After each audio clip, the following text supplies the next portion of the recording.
तो hello dear students, आज हम मैथमेटिकल लॉजिक की वन शॉट रिवीजन कवर करने वाले हैं और वन शॉट लेक्चर सीरीज में आप सभी का स्वागत है।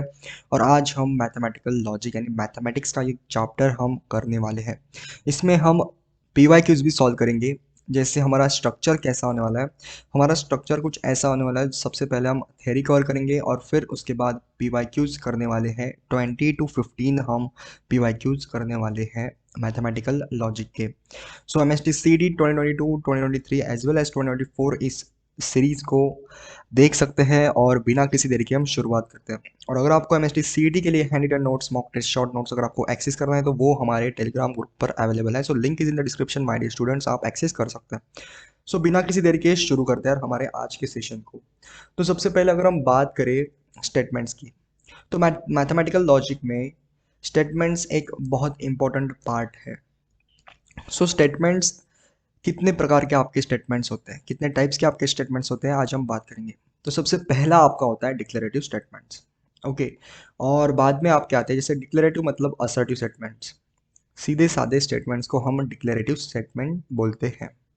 इंट्रोगेटिव स्टेटमेंट यानी क्वेश्चनिंग करना। Okay, question, who are you, what is your name. तो ये आपके क्वेश्चंस हो गए, इन्हें हम इंट्रोगेटिव में डिफ्रेंशिएट करते हैं। नेक्स्ट की अगर हम बात करें तो ओपन सेंटेंस आते हैं आपकी। ओपन सेंटेंस हम बाद में पढ़ेंगे। और एक्सक्लेमेटरी सेंटेंस जैसे hurray we won the match. Okay, ये आपका एक्सक्लेमेटरी सेंटेंस हो गया। और बाद में आपके इंपरेटिव सेंटेंस आते हैं जैसे कमांड हो गई, रिक्वेस्ट हो गई, ऑर्डर हो गई, जैसे close the door, open the door. These are the orders my dear students, these are the orders. और अगर आपको ये वीडियो समझ में आ रही है तो आप हमें बता सकते हैं कमेंट सेक्शन में। तो इसी तरह से अगर हम डिक्लेरेटिव सेंटेंस की बात करें, जैसे यहाँ पर हमने पढ़ लिए, जैसे डिक्लेरेटिव सेंटेंस भी हमने पढ़ लिए, इंट्रोगेटिव भी हमने पढ़ लिए। ओपन सेंटेंस हमारे बाकी हैं, वो हम आगे पढ़ने वाले हैं। जैसे एक्सक्लेमेटरी हमने पढ़ लिया, जैसे एक्सक्लेमेशन साइन होती है एक्सक्लेमेटरी सेंटेंस के बाद या फिर बीच में भी होती है, जैसे hurray we won the match, we won. तो ये एक्सक्लेमेटरी सेंटेंस है, यहाँ पर इमोशंस एक्सप्रेस किए जाते हैं। और इम्परेटिव यानी कमांड्स वगैरह होते हैं आपकी, रिक्वेस्ट, किसी को रिक्वेस्ट करना हो, please open the door, please close the door, open the door. और एक आखिरी सेंटेंस है आपका शट अप करके, ओ शट अप योर माउथ। तो ये इंपरेटिव सेंटेंस आते हैं आपके। ओके, ये इंट्रोगेटिव सेंटेंस है। तो इनमें से अगर हम बात करें कि जो स्टेटमेंट्स होते हैं, क्या वो आपके इंट्रोगेटिव सेंटेंस होते हैं, क्या वो आपके ओपन सेंटेंस होते हैं, क्या वो आपके एक्सक्लेमेटरी सेंटेंस होते हैं, क्या वो आपके इंपरेटिव सेंटेंस होते हैं, और क्या वो आपके डिक्लेरेटिव सेंटेंस होते हैं। तो बेसिकली क्या होता है कि जो आपके स्टेटमेंट्स होते हैं वो डिक्लेरेटिव सेंटेंस होते हैं, वो डिक्लेरेटिव सेंटेंस होते हैं, वो इंटरगेटिव सेंटेंस नहीं होते, ओपन सेंटेंस भी नहीं होते, एक्सक्लेमेटरी सेंटेंस भी नहीं होते, इंपरेटिव सेंटेंस भी नहीं होते। अभी हम कुछ एग्जांपल्स देखेंगे, जैसे she is a girl, she he is a boy. तो ये जो सेंटेंस है आपका, बेसिकली ये आपका स्टेटमेंट हो गया। क्यों? क्योंकि ये आपका डिक्लेरेटिव सेंटेंस है, बिकॉज ये आपका असर्टिव सेंटेंस है। डिक्लेरेटिव यानी assertive. So she is a girl is a assertive sentence basically. और असर्टिव सेंटेंस यानी डिक्लेरेटिव सेंटेंस अगर है तो वो आपका होगा बेसिकली स्टेटमेंट। और अगर वो इंट्रोगेटिव है तो वो आपका स्टेटमेंट नहीं होगा। अगर वो ओपन सेंटेंस है तो वो तब भी आपका स्टेटमेंट नहीं होगा। अगर वो एक्सक्लेमेटरी है तब भी आपका वो सेंटेंस नहीं होगा। अगर वो आपका इम्परेटिव है वो तब भी आपका स्टेटमेंट नहीं होने वाला है माय डियर स्टूडेंट्स। और अभी हम आगे बढ़ते हैं, जैसे आर यू हैप्पी। तो ये क्वेश्चन हो गया, और अगर ये क्वेश्चन है तो ये आपका स्टेटमेंट नहीं होने वाला। और नेक्स्ट एग्जांपल की बात कर लेते हैं, जैसे close the door. Okay, so close the door भी आपका एक इंपरेटिव सेंटेंस है यानी ऑर्डर है, तो ये भी आपका स्टेटमेंट नहीं हुआ। हाउ अगली यू आर, तो बेसिकली ये भी आपका कौन सा है, ये आपका एक्सक्लेमेटरी सेंटेंस है, तो ये भी आपका नहीं होगा माय डियर स्टूडेंट्स, ये भी आपका स्टेटमेंट नहीं होगा। तो स्टेटमेंट का कॉन्सेप्ट अगर आपको समझ में आ गया है माय डियर स्टूडेंट्स, तो हम आगे बढ़ते हैं। जैसे किसी भी स्टेटमेंट की अगर हम ट्रूथ वैल्यूज़ की बात करें, तो वो ट्रूथ वैल्यूज़ होते हैं आपके, एक तो ट्रू होगा या फिर एक तो फॉल्स होगा। ओके, ये दोनों होंगे। अगर किसी भी स्टेटमेंट, अगर डिक्लेरेटिव सेंटेंस की बात करें हम, तो वहाँ पर एक तो ट्रू वैल्यू आ रही होगी आपकी या फिर आपकी आ रही होगी फॉल्स वैल्यू। इन्हें ही हम स्टेटमेंट्स बोलते हैं।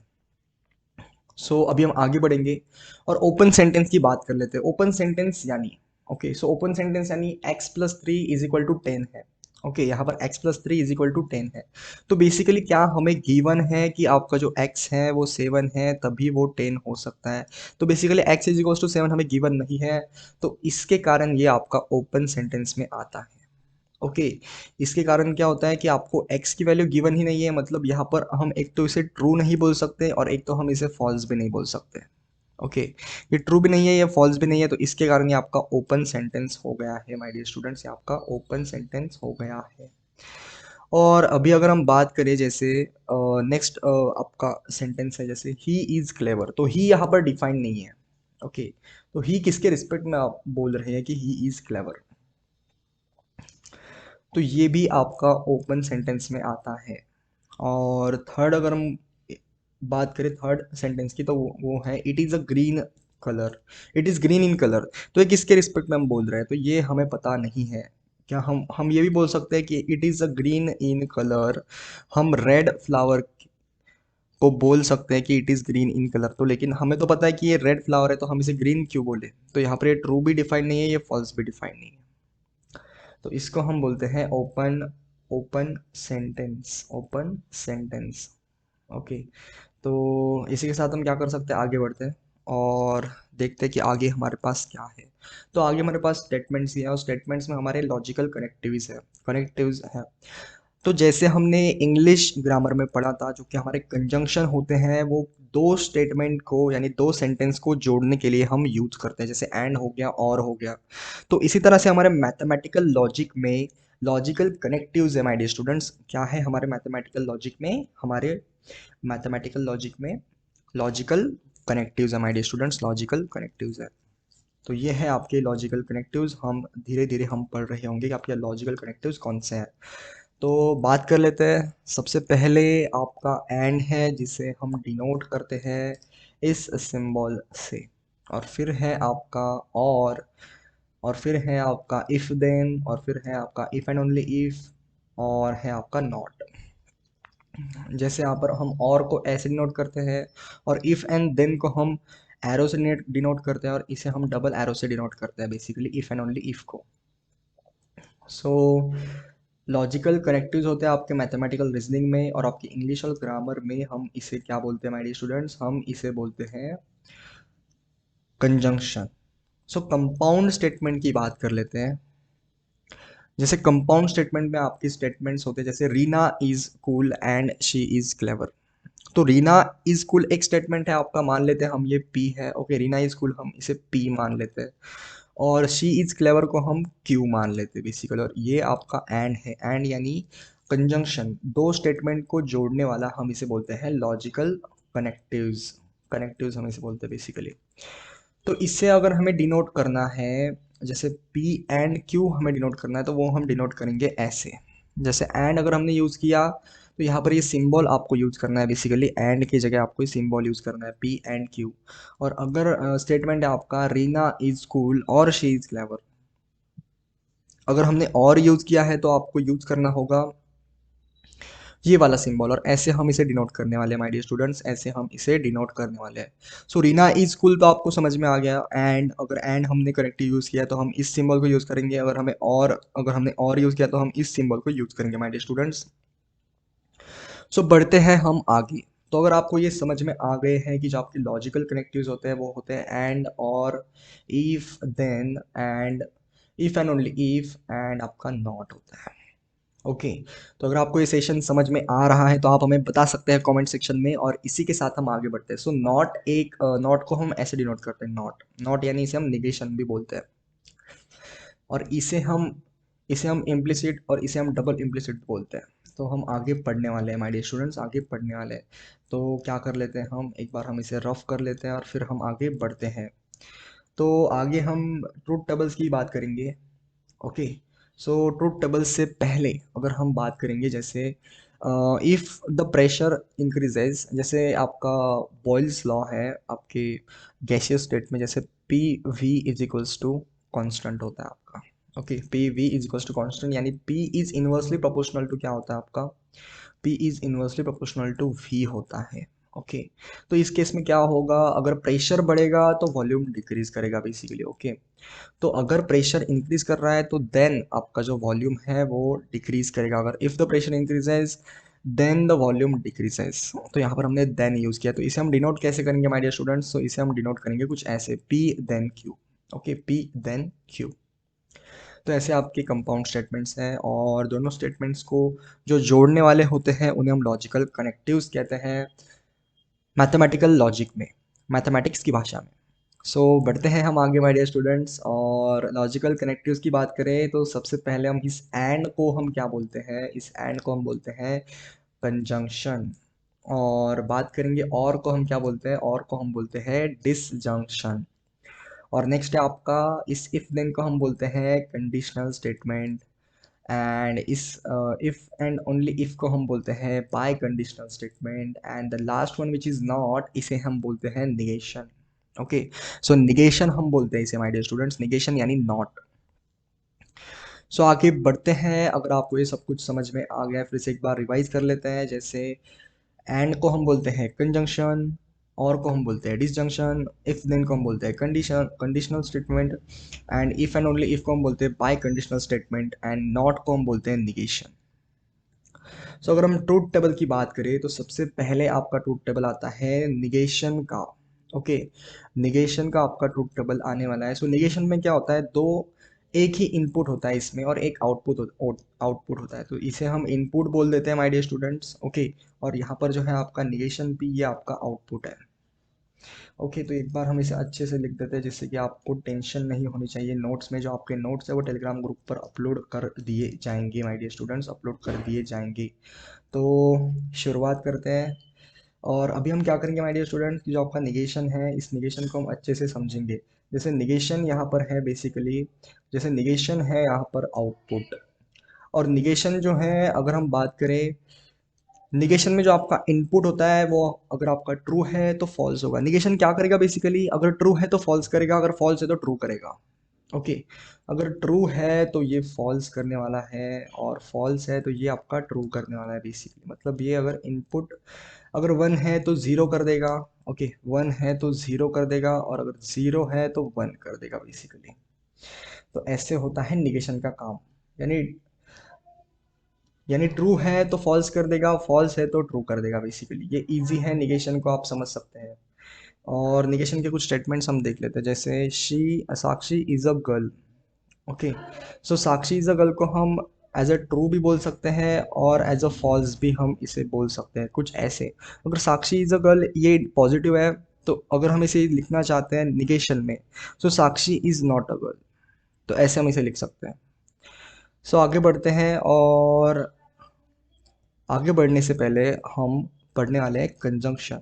सो कंजंक्शन में क्या होता है माय डियर स्टूडेंट्स, आपके दो आउटपुट्स होते हैं। यह मैं बताऊंगा कि दो आउटपुट्स में आपको इनपुट्स कैसे लेने हैं, वो मैं आगे आपको बताऊंगा। जैसे कंजंक्शन में आपका क्या होता है, एंड होता है, और इसे हम डिनोट करते हैं पी एंड क्यू। तो अगर अगर आपका वन वन वन है तो ये आपका कंजंक्शन है। ओके, ये एंड की ट्रूथ टेबल है आपकी। अगर आपका वन यानी वन इनपुट में, ओके, जैसे आपका P में भी अगर आपका ट्रू है और Q में भी अगर आपका ट्रू है, ओके, तो आपका जो P एंड Q है वो भी ट्रू आने वाला है बेसिकली। P एंड Q जो है वो भी आपका ट्रू आने वाला है। तो अभी हम आगे बढ़ते हैं, जैसे और अगर वन वन वन वन आएगा और बाकी सारे ज़ीरो आने वाले हैं इस केस में। Okay, so one zero zero जो है इस केस में आपका वन ज़ीरो ज़ीरो जो है वो ज़ीरो आने वाला है, और ज़ीरो वन भी ज़ीरो आने वाला है, और ज़ीरो ज़ीरो ज़ीरो भी आने वाला है, ज़ीरो ज़ीरो ज़ीरो आने वाला है। मतलब अगर P ट्रू है और Q ट्रू है, P और Q आपकी सेंटेंस है। ओके, दो सेंटेंस है, और एंड आपका कंजंक्शन है बेसिकली, लॉजिकल कनेक्टिव्स हम इसे बोलते हैं। अगर P भी ट्रू है और Q भी ट्रू है तो आपका जो आंसर है P एंड Q भी ट्रू ही आने वाला है। मतलब ही इज़ एन इंटेलिजेंट, ये आपका एक स्टेटमेंट P है, और and honest boy, and he is a honest boy, तो ये भी आपका Q एक स्टेटमेंट है। अगर ये दोनों ट्रू है तभी आपका जो स्टेटमेंट है वो ट्रू आने वाला है। जैसे P एंड Q वो ट्रू आने वाला है, अगर ये दोनों ट्रू है तब भी ये ट्रू आने वाला है। नहीं तो ये ट्रू नहीं आने वाला। ओके, तो आप समझ सकते हैं माय डियर स्टूडेंट्स, अगर ये ट्रू है और ये ट्रू है तब भी ये आपका पी एंड क्यू जो है ये आपका ट्रू आने वाला है। ओके, तो ये आप समझ सकते हैं। तो बढ़ते हैं हम आगे। सो एंड, अगर आपको कंजक्शन समझ में आ चुका है, जैसे एंड हम यूज करते हैं, तो हम आगे बढ़ते हैं। दोनों एंड के केस में क्या होता है, दोनों स्टेटमेंट्स जो दोनों सेंटेंस होते हैं आपके वो ट्रू होने चाहिए तब भी ये ट्रू आने वाला है। और के केस में क्या होता है माय डियर स्टूडेंट्स, और के केस में क्या होता है कि जो अगर आपके दोनों स्टेटमेंट्स जो है वो अगर ट्रू नहीं है, अगर वो फॉल्स है, तब आपका जो पी और क्यू है वो भी आपका फॉल्स आ जाएगा इस केस में। जैसे 0 0 0 होता है और बाकी सारे 1 होते हैं इस केस में। जैसे और की बात करें तो 0 0 0 होता है और बाकी सारे 1 होते हैं, तो इसे हम डिसजंक्शन बोलते हैं। और यही केस हम ले लेते हैं, जैसे ही is an intelligent and he is an honest boy. अगर अगर ये दोनों फॉल्स हैं स्टेटमेंट, तब भी ये आपका आने वाला है फॉल्स। और के केस में तब भी आपका जो पी और क्यू है वो आपका फॉल्स आने वाला है माय डियर स्टूडेंट्स। अगर ये दोनों स्टेटमेंट जो दोनों सेंटेंस जो है वो अगर फॉल्स है तब भी ये आपका फॉल्स आ जाएगा। तो आगे बढ़ते हैं। जैसे नेक्स्ट ट्रुथ टेबल है आपकी, वो है माय डियर स्टूडेंट्स, जैसे पी क्यू है और पी देन क्यू है, तो बेसिकली ये कंडीशनल स्टेटमेंट है, कंडीशनल इफ देन स्टेटमेंट है आपका। सो बात कर लेते हैं कि अगर अगर अगर अगर अगर ट्रू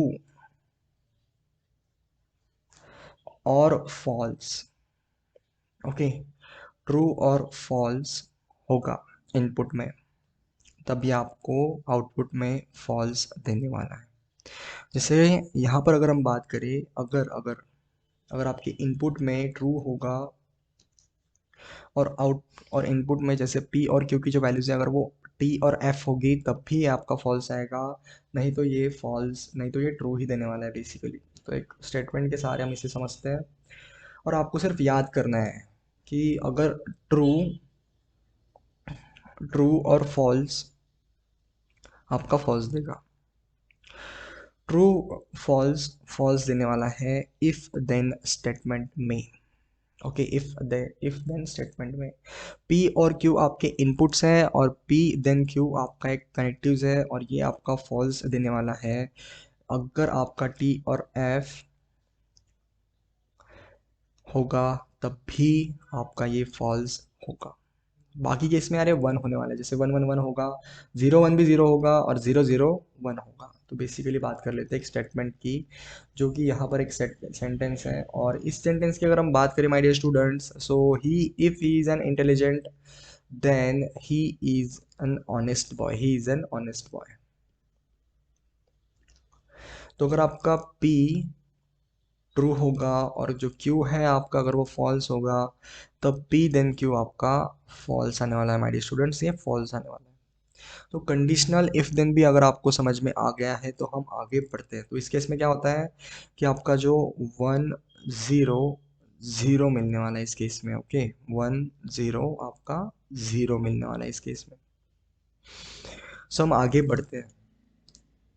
सो आगे बढ़ेंगे, जैसे बात कर लेते हैं, जैसे इफ़ एंड ओनली इफ़ की बात कर लेते हैं और इसे हम डिनोट करते हैं डबल एरो से। So P double arrow Q, so biconditional statement हम इसे बोलते हैं और इफ़ एंड ओनली इफ़ ये आपका होता है। सो अगर अगर दोनों इनपुट सेम है तो आपका आउटपुट भी सेम होगा। अगर दोनों इनपुट सेम है तो आपका आउटपुट ट्रू होगा, हम इसे बोल सकते हैं। अगर इनपुट सेम है, जैसे 0 0 है, तब आपका आउटपुट ट्रू होगा। और अगर 1 1 है तब भी आपका आउटपुट ट्रू होगा, नहीं तो आपका आउटपुट फॉल्स होगा माय डियर स्टूडेंट्स, आपका आउटपुट फॉल्स होगा। तो एक बार इस वीडियो को अच्छे से देखिए, अगर आपको ये थोड़ा कंफ्यूजिंग लग रहा है तो एक बार फिर से मैं आपको रिपीट कर दूंगा, कोई टेंशन लेने की बात बिल्कुल भी नहीं है। तो अगर अगर दोनों इनपुट सेम है तब आपका जो आउटपुट है वो ट्रू आने वाला है my dear students.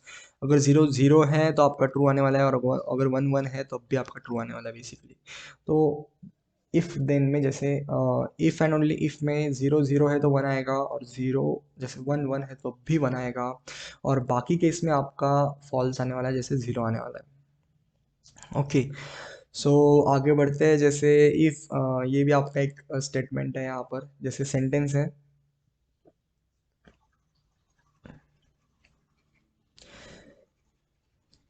So he is an intelligent if and only if he is honest boy.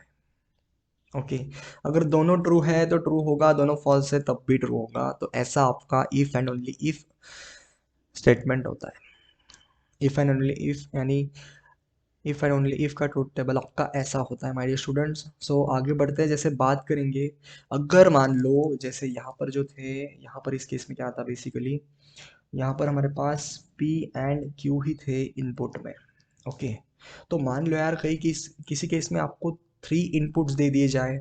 Okay, 3 inputs मतलब जैसे P हो गया, Q हो गया और R हो गया, तो तब हमारे जो बॉक्सेस हैं वो कितने बनने वाले हैं। मान लो एक फॉर्मूला होता है इसके लिए, जैसे 2 to the power n होता है माय डियर स्टूडेंट्स, तो यहाँ पर भी होता है 2 to the power n। तो n is nothing but the number of outputs. Okay, so 2 to the power 2 कर लेते हैं यहाँ पर, और फिर आपका यहाँ पर भी 2 to the power यहाँ पर 3 कर लेंगे बेसिकली। तो यहाँ पर क्या होगा, आपके जो बॉक्सेस है वो 4 आ रहे होंगे एक रो में, और यहाँ पर भी जो है आपके बॉक्सेस जो है 2 to the power 3 मतलब 8 आ रहे हैं। तो बेसिकली अगर मान लो यहाँ पर 3 आउटपुट्स हैं, P Q R, तो P के लिए आपको 8 बॉक्सेस चाहिए, और Q के लिए आपको भी 8 बॉक्सेस लाने होंगे, और R के लिए भी आपको 8 बॉक्सेस लाने होंगे।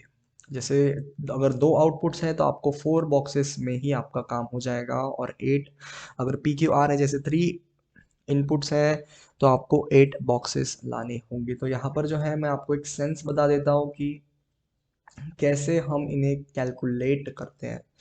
तो बात करेंगे, जैसे यहाँ पर अगर 3 इनपुट्स हैं आपके, तो ट्रू ट्रू ट्रू होने वाला है, और भी ट्रू होने वाला है, और यहाँ पर जो है फॉल्स फॉल्स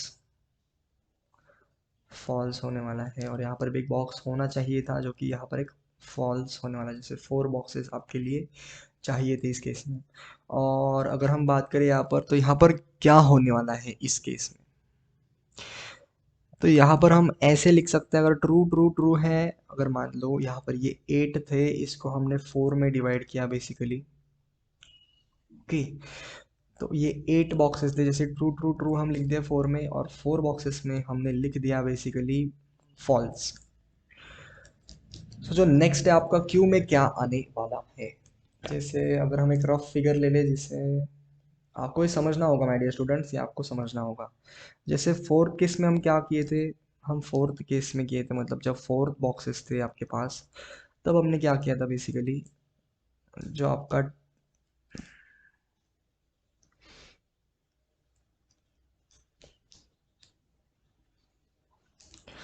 जैसे ट्रू ट्रू फॉल्स फॉल्स किया था, और ट्रू फॉल्स ट्रू फॉल्स किया था। तो अभी हम क्या करेंगे इस केस में, अभी हम इस केस में क्या करने वाले हैं माय डियर स्टूडेंट्स, अभी हम करने वाले हैं, जैसे कलर चेंज कर लेते हैं, और रेड कलर से हम इसे लिख देंगे। तो यहाँ पर हम क्या करेंगे, true true false false true true false और फॉल्स, ये आपके इनपुट्स होने वाले हैं माय डियर स्टूडेंट्स। और आर में हम क्या करेंगे, जैसे ये वाला जो केस है वो यहाँ पर हम रिपीट कर देंगे, जैसे true false true false true false true, और यहाँ पर आपका आने वाला है फॉल्स। तो बेसिकली ऐसे आपको लिखना है। मतलब अभी मैं आपको समझाता हूँ, अगर आपको ये समझ में नहीं आया तो मैं आपको फिर से एक बार समझा दूंगा, क्योंकि ये इजी है माय डियर स्टूडेंट्स, और आप इसे अच्छे से समझ सकते हैं। तो जैसे जैसे हमारे पास जब 2 इनपुट थे माय डियर स्टूडेंट्स, अगर 2 इनपुट्स थे तो यहाँ पर एक फॉर्मूला है 2 to the power n, which is nothing but the 4 are the boxes, कि हम कितने इनपुट्स ले सकते हैं। ओके, और यहाँ पर हम अगर 3 आपके पास इनपुट्स है तो हम 4 इनपुट्स ले सकते हैं, जैसे केसेस 4 8 केसेस हम ले सकते हैं। अगर दो बॉक्सेस हैं, जैसे दो इनपुट्स हैं, तो हम 4 केसेस ले सकते हैं, और अगर 3 इनपुट्स हैं तो हम 8 केसेस बना सकते हैं इनके। जैसे ट्रू फॉल्स होगा, ट्रू टू ट्रू होगा, या फिर ट्रू फॉल्स फॉल्स होगा। तो ऐसे हम केसेस बना सकते हैं। तो इस केस में हमने केसेस कैसे बनाए हैं, जैसे अगर आपके पास दो इनपुट थे तो हमने केसेस ऐसे बनाए थे, ट्रू ट्रू फॉल्स फॉल्स, या फिर ट्रू फॉल्स। ओके, तो इस केस में हमने क्या किया, जैसे ट्रू ट्रू ट्रू कर लिया 4 टाइम्स, और फॉल्स फॉल्स फॉल्स कर लिया 4 टाइम्स, और यहाँ पर क्या कर दिया हमने, true true false false, true true false false, और एक केस हमने बना दी जैसे true false true false true false true false, ऐसे। तो ऐसे आपको बनाने हैं 8 में, अगर 3 इनपुट्स आ गए आपके तो ये अगर आपको समझ में आ चुका है तो हम सीधा बढ़ते हैं हमारे PYQs डिस्कशन पर। सो अभी हम सॉल्व करेंगे प्रीवियस ईयर क्वेश्चंस। जैसे प्रीवियस ईयर क्वेश्चंस है आपके सामने, जैसे which of the following is not a statement. So पहला आपका ऑप्शन है basically, every set is a finite set, 8 is less than 6, where are you going, and the sum of interior angles of a triangle is 180 degree. तो basically बात कर लेते हैं, अगर every set is a finite set है, क्या ये statement है? ये मैथमेटिकली रॉन्ग स्टेटमेंट है, क्योंकि एवरी सेट आपका फाइनाइट सेट नहीं होता, इनफाइनाइट सेट भी होता है। ओके, फाइनाइट सेट और इनफाइनाइट सेट दोनों होते हैं। तो ये स्टेटमेंट मैथमेटिकली रॉन्ग है, लेकिन ये जो स्टेटमेंट है आपका, ये आपका स्टेटमेंट है। ये जो आपका every set is a finite set, ये आपका स्टेटमेंट है, और हमें पूछा विच of the following is not a statement. Okay, so 8 is less than 6, तो ये भी आपका स्टेटमेंट है। मैथमेटिकली भी ये less, 8 is not less than, लेकिन मैथमेटिकली गलत है, 8 इज़ लेस देन 6 नहीं होता कभी। 8 इज़ लेस देन 6 नहीं होता, 6 इज़ लेस देन 8 होता है। ओके, लेकिन ये स्टेटमेंट है। और ये आपका है where are you going. Where are you going ये आपका इंट्रोगेटिव सेंटेंस होता है, और अभी हमने पढ़ा कि जो इंट्रोगेटिव सेंटेंस होते हैं आपके, वो स्टेटमेंट नहीं होते हैं my dear students. Declarative assertive sentence आपके स्टेटमेंट होता है। The sum of interior angles of a triangle is 180 degree, तो ये अभी आपका असर्टिव सेंटेंस है, तो ये आपका स्टेटमेंट है। और वेयर आर यू गोइंग ये आपका स्टेटमेंट नहीं है, तो बेसिकली हम इसे मार्क करेंगे as a answer my dear students, as a answer हम इसे मार्क करने वाले हैं हमारे सी ऑप्शन को। सो अभी हम बढ़ते हैं हमारे अगले क्वेश्चन की तरफ माय डियर स्टूडेंट्स। हमारा जो अगला क्वेश्चन है वो है बेसिकली, सो ये है आपका, यहाँ पर हम एक बार इसे अच्छे से, विच of the following is a statement, तो यहाँ पर भी हमें स्टेटमेंट बताना है। मे यू लिव लॉन्ग ये आपका एक्सक्लेमेटरी सेंटेंस है, और मे गॉड ब्लेस यू ये भी आपका एक्सक्लेमेटरी सेंटेंस है, और the sun is a star ये आपका स्टेटमेंट है। Hurray we have won the match ये भी आपका एक्सक्लेमेटरी सेंटेंस है, और जो आपके एक्सक्लेमेटरी सेंटेंस होते हैं वो कभी भी आपके स्टेटमेंट नहीं होते माय डियर स्टूडेंट्स, वो कभी भी आपके स्टेटमेंट नहीं होते। ये यानी कि डी ऑप्शन आपका स्टेटमेंट नहीं है, और ये भी आपका स्टेटमेंट बिल्कुल भी नहीं है, और ये भी आपका स्टेटमेंट नहीं है, और सिर्फ आपका जो आंसर है वो होगा the sun is a star. तो बेसिकली आपका जो आंसर होगा वो होगा सी। तो बढ़ते हैं हम हमारे अगले क्वेश्चन की तरफ। सो आपका अगला क्वेश्चन है my dear students, which of the following which is a statement. यहाँ पर भी हमें स्टेटमेंट पूछा है, तो यहाँ पर x है, x plus 1 is equal to 6 है, लेकिन x हमें गिवन नहीं है। अगर x यहाँ पर 5 गिवन होता तब ये आपका स्टेटमेंट होता, लेकिन ये नहीं है। यहाँ पर सी ऑप्शन की बात कर ले तो लेते हैं, तो यहाँ पर x plus y is less than 12 बताया गया है, लेकिन x और y यहाँ पर डिफाइंड नहीं है। यहाँ पर x और y डिफाइंड नहीं है बेसिकली, तो यहाँ पर हम क्या कर सकते हैं, ये आपका स्टेटमेंट नहीं है। और x plus y is greater than 12 है, लेकिन यहाँ पर आपके x और y डिफाइंड नहीं है, तो इसलिए ये आपका स्टेटमेंट नहीं होगा माय डियर स्टूडेंट्स। ओके, तो और 5 बिलोंग्स टू नेचुरल नंबर ये आपका स्टेटमेंट बिल्कुल है, और इसे हम मार्क करके आगे बढ़ने वाले हैं। सो बी इस का ऑप्शन होगा, इस आंसर इस क्वेश्चन का ऑप्शन होगा। सो अभी हम बढ़ते हैं हमारे अगले क्वेश्चन की तरफ। से हमारा अगला क्वेश्चन है माय डियर स्टूडेंट्स, वो है the negation of 2 plus 3 is equal to 5 और 8 इज लेस देन 10, तो इसका आंसर क्या होगा बेसिकली। सो सबसे पहले हम क्या कर लेते हैं, सबसे पहले हम लिख देते हैं, जैसे जैसे P आपका इस केस में क्या होगा माय डियर स्टूडेंट्स, P आपका होगा 2 प्लस 5, सॉरी 2 प्लस 3 होगा यहाँ पर, इज इक्वल टू 5 होना चाहिए। Okay, 2 plus 3 is equals to 5। So 2 plus 3 is equals to अगर 5 है, तो हमने क्या किया, P को हमने बोल दिया एक सेंटेंस जैसे 2+3 = 5, एक आपका स्टेटमेंट हो गया। और नेक्स्ट आपका स्टेटमेंट जो है वो है गिव। तो क्यू को हम बोल देते हैं बेसिकली 8 जो है वो <<10 है। ओके, तो एक बार हम इसके सिंबल्स एक बार अच्छे से लिख देते हैं, फिर आपका जो आंसर है वो आ जाएगा माय डियर स्टूडेंट्स। ओके, सो यहाँ पर P = यहाँ पर हम कोलन लगा देते हैं। कोलन लगाने के बाद आपका जो आंसर है वो आ जाएगा। जैसे P और Q है, तो हमें क्या पूछा है, negation of P and Q हमें पूछा है। So negation of in bracket P and Q हमें पूछा है बेसिकली माय डियर स्टूडेंट्स। तो ये इक्विवेलेंट किसके इक्विवेलेंट होता है माय डियर स्टूडेंट्स, तो ये आपका इक्विवेलेंट होता है निगेशन पी, यहाँ पर एंड है तो यहाँ पर आपका और आने वाला है, यानी disjunction negation Q. Negation Q होगा बेसिकली इस केस में। सो शुरुआत करते हैं कि आपका ऑप्शन कौन सा होगा। जैसे 2+5 आपका इस केस में क्या होगा, basically 2+5 is not equal to, sorry 2+3 is not equal to 5 आने वाला है। और आएगा यहाँ पर और क्यू क्या होगा, 8 इज नॉट <<10। ऐसा ऐसा होगा basically, 8 is not <<10। So option आपका मार्क हो रहा होगा माय डियर स्टूडेंट्स, आपका ऑप्शन मार्क हो रहा होगा इस केस में, सी ऑप्शन आपका मार्क हो रहा होगा। सो सी ऑप्शन हम मार्क करने वाले हैं और आगे बढ़ने वाले हैं। सो सी ऑप्शन यहाँ पर मार्क करके हम आगे बढ़ जाएंगे। डियर स्टूडेंट्स, हम बढ़ जाएंगे आगे। सो नेक्स्ट क्वेश्चन है आपका, राम इज इंटेलिजेंट। तो यहाँ पर हमें बोला गया है Ram is intelligent. So Ram is intelligent हमें बोला गया है, और क्यों में आपको बोला गया है राम इज स्मार्ट और Ram is intelligent. The symbolic form of Ram is smart and intelligent. So यहाँ पर एंड हमने यूज करा है, तो एंड हम सिंबल जो यूज करते हैं वो ये होता है, किसी भी दोनों स्टेटमेंट को अगर हमें एंड से जोड़ना है तो सिंबल हम ये यूज करते हैं। मतलब कि आपका आंसर क्या होगा, आंसर बेसिकली होगा आपका माय डियर स्टूडेंट्स वो होगा P एंड होगा इस केस में एंड Q, यानी ऑप्शन नंबर आपका होगा इस केस में A। सो ए ऑप्शन हम मार्क करेंगे my dear students, A option हम मार्क करेंगे। सो शुरुआत करते हैं और आगे बढ़ते हैं my dear students. So negation of Manu is in class. Negation of Manu is in class. Okay, तो यहाँ पर क्या कर लेते हैं, हम कलर चेंज कर लेते हैं, जिससे आपको भी दिक्कत नहीं होनी चाहिए माय डियर स्टूडेंट्स, आपको भी दिक्कत नहीं होनी चाहिए। So negation of Manu is in class 10 और Anu is in class 11। So Manu के स्टेटमेंट को हम P बोल देते हैं और अनु के स्टेटमेंट को हम Q बोल देते हैं। यहाँ पर जो कंजंक्शन यूज करा है इन्होंने, वो आपका यूज करा है बेसिकली और यूज करा है और। तो अगर इन्होंने और यूज करा है तो हमें पता है कि negation of P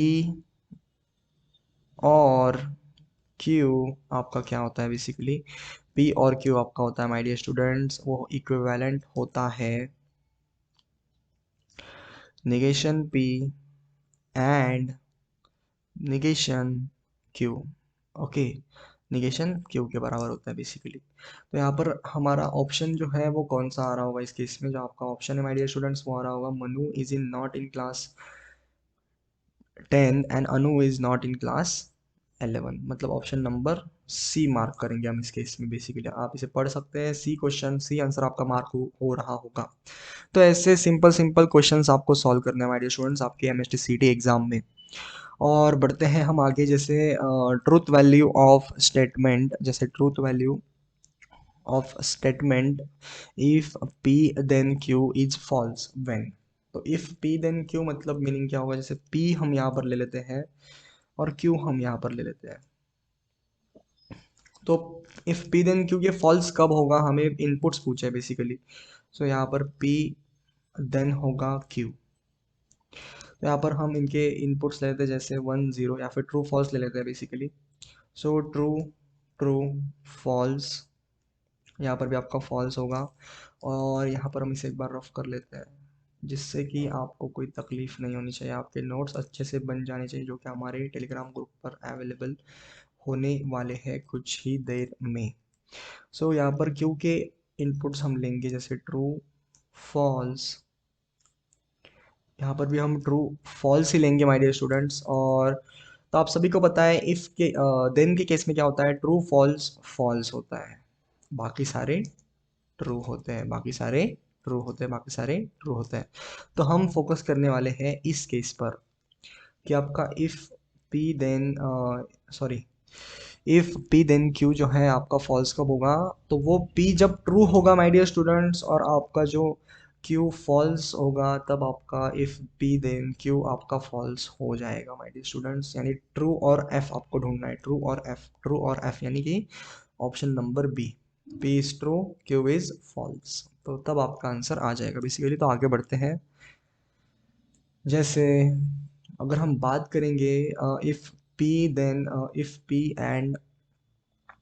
and Q be the two statements and is a tautology, तो इसे हमें सॉल्व करना होगा माय डियर स्टूडेंट्स। ये बहुत अच्छा क्वेश्चन है और इस अच्छे क्वेश्चन को ही हम अभी सॉल्व करेंगे।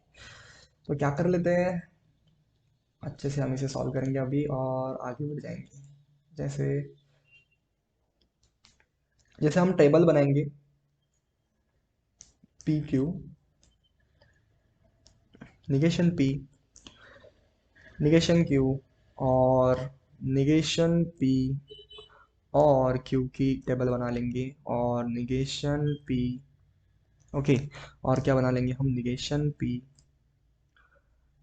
यहाँ पर हम इसे एक बार अच्छे से रफ कर देंगे और फिर हम अच्छे से बना देंगे। और अगर आपको सेशन समझ में आ रहा है तो आप हमें बता सकते हैं कमेंट सेक्शन में माय डियर स्टूडेंट्स, क्योंकि ये जो सेशन है ये आप ही के लिए बनाया गया है। और शुरुआत करते हैं। सबसे पहले हमने थ्योरी पढ़ी और फिर हम आपके लिए क्वेश्चंस ला रहे हैं। ओके, क्वेश्चंस हम पढ़ रहे हैं। तो यहाँ पर हम इसे क्यू कर देंगे और एक्स जो लास्ट में आपका होगा, जैसे ये पूरा ये जो होगा यहाँ पर, ये हम बता रहे होंगे इस एक्स में बेसिकली। ओके, तो ये लास्ट में जो होगा ये एक्स होगा आपका। सो आगे बढ़ते हैं माय डियर स्टूडेंट्स। अभी हम सब इसके आउटपुट्स निकालेंगे। ओके, और शुरुआत करते हैं। जैसे पी में आपके इनपुट्स हो जाएंगे true false, true false, true false. Okay, so P में आपके हो जाएंगे true, true, false, false. Q आपका हो जाएगा basically true false, true false. और इस केस में आपका जो P का निगेशन है माय डियर स्टूडेंट्स वो हो जाएगा, जैसे यहाँ पर अगर ट्रू है तो यहाँ पर आपका क्या आने वाला है, बेसिकली फॉल्स आने वाला है।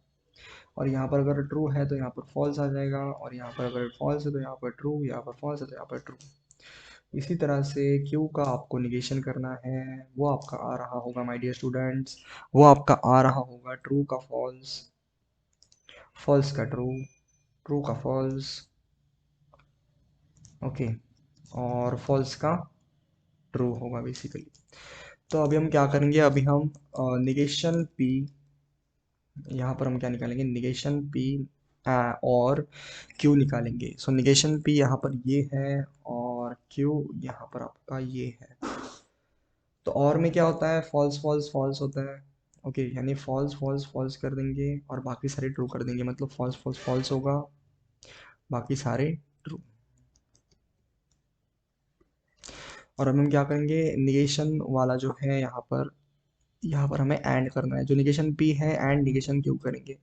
सो निगेशन एंड में क्या होता है, ट्रू ट्रू ट्रू होता है या फिर फॉल्स होता है बेसिकली। तो यहाँ पर क्या कर देंगे हम, इस केस में यहाँ पर आपका ट्रू आ रहा है और यहाँ बाकी सारे फॉल्स आ रहे हैं।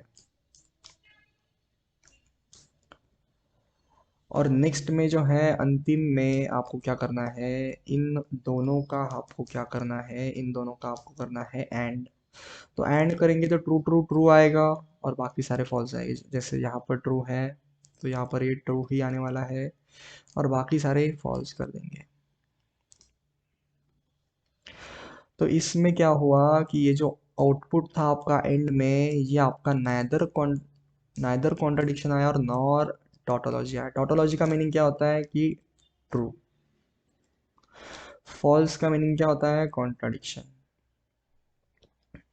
ओके, ये आपका टोटोलॉजी होता है, ये आपका कॉन्ट्राडिक्शन होता है। तो यहाँ पर जो है आपका आंसर जो है वो आपका आ रहा होगा बेसिकली सी, नाइदर टोटोलॉजी नॉर कॉन्ट्रडिक्शन। अगर लास्ट ऑप्शन में अगर सारे फॉल्स आ जाते बेसिकली, तब आपका ये होता कॉन्ट्रडिक्शन, और अगर सारे ट्रू आ जाते तो ये आपका होता टोटोलॉजी। तो ये फॉल्स भी नहीं है और ट्रू भी नहीं है, ये मिक्स है, तो इसलिए हम कहते हैं इसको नाइदर टोटोलॉजी नॉर कॉन्ट्रडिक्शन। सो ये आपका आंसर है बेसिकली सी, आपका इस केस में आंसर है माय डियर स्टूडेंट्स। सो और ये जो क्वेश्चन है आगे के जो भी क्वेश्चन है, जैसे इसका आंसर तो डी है, डिस्ट्रीब्यूटिव लॉ हम इसे कहते हैं। जैसे आपका जो ये पी है, जब ये ब्रैकेट के अंदर जाएगा तो इस लॉ को हम डिस्ट्रीब्यूटिव लॉ बोलते हैं। और यहाँ पर कुछ ऐसे आपको दिख रहा होगा जैसे पी एंड क्यू और पी एंड आर।